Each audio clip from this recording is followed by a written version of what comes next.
नमस्कार दोस्तों। मैं सी राजेश कुमार खंडेलवाल। 3 सितंबर 2025 को जीएसटी काउंसिल की 56वीं मीटिंग हुई थी। इस मीटिंग में जीएसटी काउंसिल ने गुड्स और सर्विस के रिलेशन में जो टैक्स लग रहे थे उसके ऊपर रिकमेंडेशन दिया था। इस रिकमेंडेशन को ध्यान में रखते हुए 17 सितंबर 2025 को नोटिफिकेशन रिलीज हो चुके हैं। जब से यह जीएसटी काउंसिल मीटिंग हुई थी तभी से लेकर टैक्स पेयर के मन में बहुत सारे सवाल एराइज हो रहे थे। इन क्वेश्चंस को ध्यान में रखते हुए मैंने एफएक्यू रेडी किया है जो इस वक्त आपके सामने स्क्रीन पर है। ये एफएक्यू मैं आपके साथ प्रैक्टिकल एग्जांपल के साथ डिस्कस करूंगा और कोशिश करूंगा आपका कोई भी क्वेश्चन अनआंसर्ड ना रहे। पहला क्वेश्चन जो इस वक्त आपके सामने है, क्वेश्चन यह है कि कोई गुड्स 21 सितंबर 2025 तक 12% रेट ऑफ टैक्स लगाकर सेल हो रही थी। 22 सितंबर 2025 से उस पर जो रेट ऑफ टैक्स है वो कम हो गया, 5% हो गया। अब क्वेश्चन अराइज होता है, स्टॉक तो 21/9/2025 या उससे पहले का है, नया रेट ऑफ टैक्स आ चुका है 22 सितंबर से। तो जब 22 सितंबर या उसके बाद उस गुड्स की सप्लाई होगी तो रेट ऑफ टैक्स 12% अप्लाई होगा या 5% अप्लाई होगा? आंसर है रेट ऑफ टैक्स 5% अप्लाई होगा। क्यों? क्योंकि 22 सितंबर से जो नया रेट है वो इफेक्टिव है, इसलिए नया रेट ऑफ टैक्स एप्लीकेबल होगा। नेक्स्ट क्वेश्चन, यदि 21 सितंबर 2025 तक वो गुड्स स्टॉक में है और रेट ऑफ टैक्स 12% था, 22 सितंबर से 5% हो गया। अब क्वेश्चन अराइज हो रहा है, क्या जो ये 7% का डिफरेंस है, 12% माइनस 5%, क्या आईटीसी रिवर्स करना होगा? मेरा आंसर है आईटीसी रिवर्स नहीं करना। पहले वो गुड्स 12% पे टैक्सेबल थी, अब वो गुड्स 5% पे टैक्सेबल है। तो इस केस में कोई भी इनपुट टैक्स क्रेडिट रिवर्स करना नहीं बनता, और यदि डिफरेंशियल अमाउंट बचा हुआ है तो वो आगे आउटपुट टैक्स लायबिलिटी को डिस्चार्ज करने के लिए यूज किया जा सकता है। कोई भी रिवर्सल नहीं बनता, इस केस में कोई आईटीसी रिवर्स नहीं होगा। बहुत इंटरेस्टिंग क्वेश्चन जो बहुत सारे रजिस्टर्ड पर्सन मुझसे पूछ रहे हैं। मान लीजिए 21 सितंबर 2025 तक कोई गुड्स परचेज कर ली और 21 सितंबर 2025 तक उसको सेल भी कर दिया। मान लेते हैं 1 लाख रुपए में गुड्स परचेज करी, 12,000 रुपए टैक्स पे किया पर्सन ने। अब उसने उस 1 लाख वाली गुड्स को मान लीजिए 50,000 रुपए में सेल कर दिया, और रेट ऑफ टैक्स 12% ही है क्योंकि 21 सितंबर को ही सेल करिए। अब क्वेश्चन अराइज होता है, जो ये 12,000 रुपए टैक्स था और अब कितना पे किया उसने? 6,000 रुपए, क्योंकि 50,000 रुपए टैक्सेबल वैल्यू मैंने मान ली। अब गुड्स का स्टॉक जीरो है लेकिन आईटीसी लेजर में 6,000 रुपए पड़े हुए, तो क्या आईटीसी अवेलेबल होगा यदि 22 सितंबर के बाद में कोई गुड सेल करता हूं? बिल्कुल अवेलेबल होगा। इस केस में आईटीसी को रिवर्स नहीं करना है, ना आईटीसी ब्लॉक्ड है। आईटीसी लेजर में इस केस में जो आईटीसी पड़ी हुई है 22 सितंबर के बाद 22 सितंबर को जो भी सप्लाई होगी उसमें इस आईटीसी को यूज किया जा सकता है। नेक्स्ट, यदि कोई गुड्स 21 सितंबर 2025 तक टैक्सेबल थी, वो टैक्स रेट 28% हो सकता है, 18 हो सकता है, 12 हो सकता है, और 22 सितंबर से उसका रेट ऑफ टैक्स निल हो गया, वो एग्जेम्प्ट डिक्लेयर कर दी। अब क्या होगा? अब यहां पर दो सिनेरियो हो सकते हैं। पहला सिनेरियो तो ये है कि वो जो गुड्स है मेरे पास में स्टॉक में है और मैं उसको 22 सितंबर 2025 के बाद सेल करूं या ना करूं, इससे कोई फर्क नहीं पड़ता।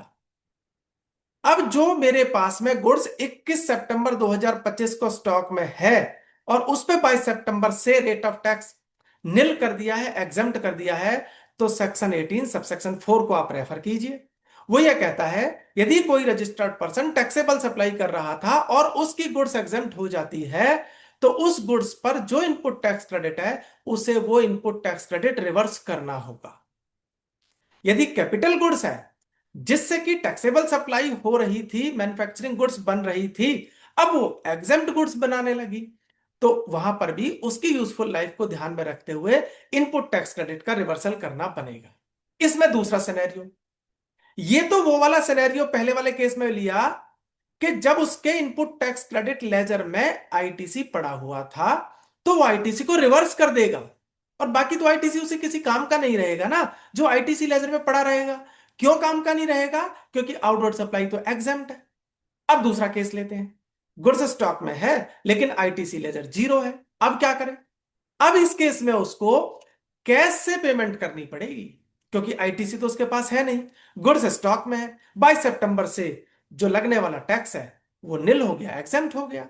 तो इस केस में जो गुड्स स्टॉक में है, आईटीसी लेजर में कोई अमाउंट नहीं है, उसको कैश में पेमेंट करनी पड़ेगी उस एक्सटेंट तक जिस एक्सटेंट तक उसने उस गुड्स के रेफरेंस में इनपुट टैक्स क्रेडिट क्लेम किया था। नेक्स्ट, यदि किसी गुड्स पर 21/9/2025 तक कंपनसेशन सेस एप्लीकेबल था और 22 सितंबर 2025 से कंपनसेशन सेस एप्लीकेबल नहीं है, वो लेविएबल टू कंपनसेशन सेस नहीं है। अब इस केस में क्या किया जाए? क्योंकि कंपनसेशन सेस अभी भी लेजर में है, आईटीसी लेजर में है। इस केस में कंपनसेशन सेस को रिवर्स नहीं करना है, क्योंकि रिवर्सल तभी बनता है जब गुड्स एग्जेम्प्ट हो गई हो। यहां तो लेविएबल ही नहीं है ना, कंपनसेशन सेस ही नहीं है ना। तो इस केस में मेरा अपना यह व्यू बनता है कि कंपनसेशन सेस को कॉस्ट का पार्ट बना लेना चाहिए। कम से कम इनकम टैक्स में तो बेनिफिट मिलेगा। लेकिन यहां पर एक और इंपॉर्टेंट बात है, यदि कंपनसेशन सेस को कॉस्ट का पार्ट बना लिया या मान लीजिए नहीं भी बनाया, तो जो रजिस्टर्ड पर्सन है जब वो अपनी गुड्स को सेल करेगा तो उसकी रिकवरी तो चाहेगा ना वो। तो इस केस में यदि 22 सितंबर से कंपनसेशन सेस एप्लीकेबल नहीं है लेकिन उसके पास पड़ा हुआ है, तो इस केस में उसकी गुड्स की कॉस्ट जो है ना वो इंक्रीज हो जाएगी। क्यों? क्योंकि कंपनसेशन सेस को यदि वो कॉस्ट बनाएगा तो पक्के तौर पे उसकी वो रिकवरी करना चाहेगा। क्वेश्चन नंबर 6 और क्वेश्चन नंबर 7 बहुत इंपॉर्टेंट क्वेश्चन है, हर रजिस्टर्ड पर्सन का ये क्वेश्चन है। पहला क्वेश्चन, क्वेश्चन नंबर 6 क्या कहता है?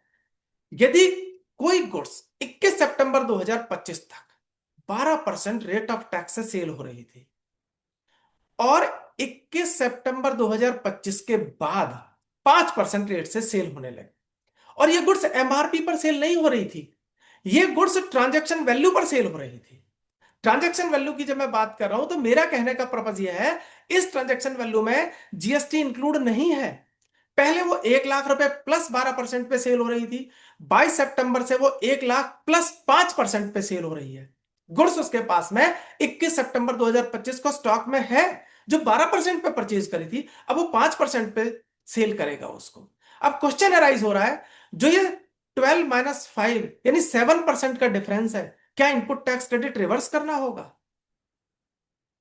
मैंने आंसर ऊपर कर दिया, कोई रिवर्सल नहीं बनता।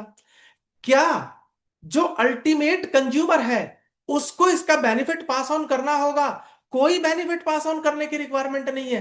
क्यों? क्योंकि गुड्स को एमआरपी पे नहीं बेचा जा रहा, यहां गुड्स को ट्रांजैक्शन वैल्यू पे सेल किया जा रहा है।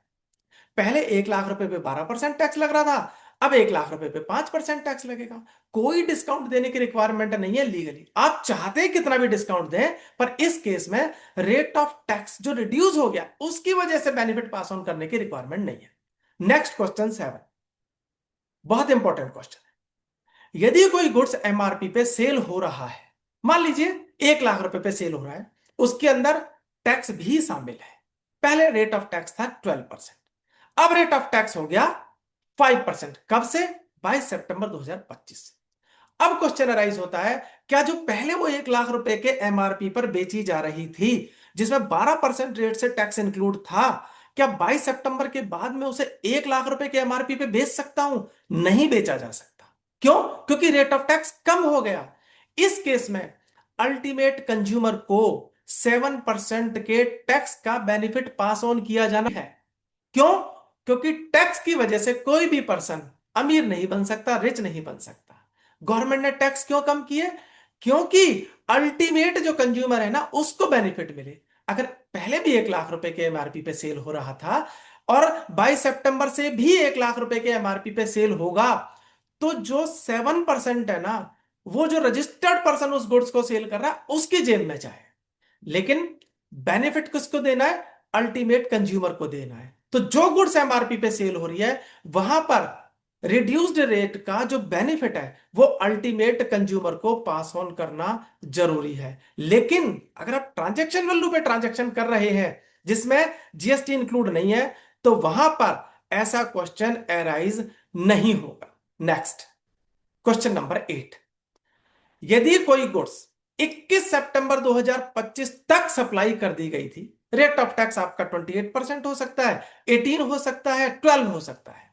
लेकिन 22 सितंबर से उन गुड्स पर रेट ऑफ टैक्स रिड्यूस हो गया, 5% हो गया। अब क्रेडिट नोट रेज किया जाना है सप्लायर के द्वारा 22 सितंबर या उसके बाद।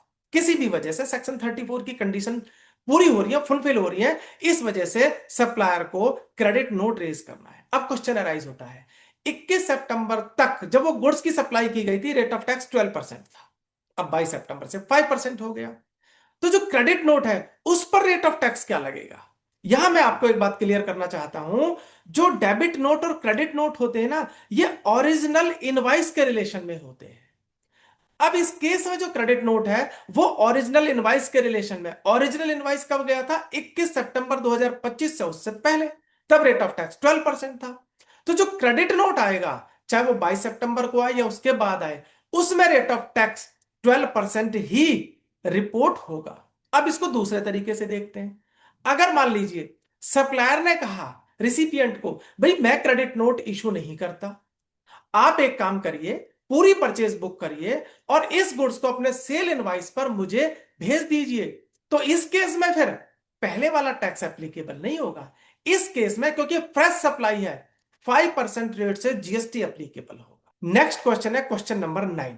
बहुत इंपॉर्टेंट क्वेश्चन है। यदि गुड्स की सप्लाई 21 सितंबर 2025 तक हो चुकी है लेकिन इनवाइस रेज नहीं किया, अब क्वेश्चन अराइज होता है कि रेट ऑफ टैक्स 21 सितंबर 2025 तक वाला एप्लीकेबल होगा या 22 सितंबर से जो नया रेट ऑफ टैक्स है वो एप्लीकेबल होगा। इसके लिए आपको देखना होगा सेक्शन 14, जो एप्लीकेबल होता है उन सिचुएशन में जहां जीएसटी के रेट में कोई चेंज होता है।